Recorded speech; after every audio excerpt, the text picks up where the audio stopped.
അപൂർവ രോഗബാധിതയായ മൂവാറ്റുപുഴ സ്വദേശി ഡിൻസി ചികിത്സയ്ക്കായി കനിവ് തേടുകയാണ്.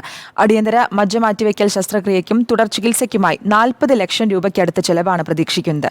ഭർത്താവ് മരിച്ച ഇവരുടെ ചികിത്സാ ചെലവുകൾക്കായി നാട്ടുകാർ കൈകോർക്കുകയാണ്. അപ്രതീക്ഷിതമായ ഭർത്താവിന്റെ മരണം ജീവിതത്തിൽ വെല്ലുവിളികൾ മാത്രം. ഒടുവിൽ നാട്ടുകാർ നിർമ്മിച്ചു നൽകിയ വീട്ടിൽ പുതിയ പ്രതീക്ഷകളോടെ 7ാം ക്ലാസ്സുകാരനായ ഏക മകനൊപ്പം ജീവിക്കാൻ തുടങ്ങുകയായിരുന്നു മൂവാറ്റുപുഴ വാഴക്കുളം സ്വദേശിനി ഡിൻസി. എന്നാൽ മൈലോഡിസ്പ്ലാസ്റ്റിക് സിൻഡ്രോംസ് എന്ന അപൂർവ രോഗം ഡിൻസിയെ വീണ്ടും തോൽപ്പിച്ചു. മജ്ജ അടിയന്തരമായി മാറ്റിവെക്കൽ ശസ്ത്രക്രിയ നടത്തിയില്ലെങ്കിൽ ഡിൻസിയുടെ ജീവൻ തന്നെ അപകടത്തിലാവും. പക്ഷേ ഇവിടെയും നാട്ടുകാർ ഡിൻസിയെ കൈവിട്ടില്ല. ശസ്ത്രക്രിയയ്ക്കും തുടർ ചികിത്സയ്ക്കുമായി 40 ലക്ഷത്തോളം രൂപ കണ്ടെത്താനുള്ള ശ്രമത്തിലാണ് നാട്ടുകാർ. എനിക്ക് 8ാം ക്ലാസ്സിൽ പഠിക്കുന്ന ഒരു മോൻ മാത്രമാണുള്ളത്.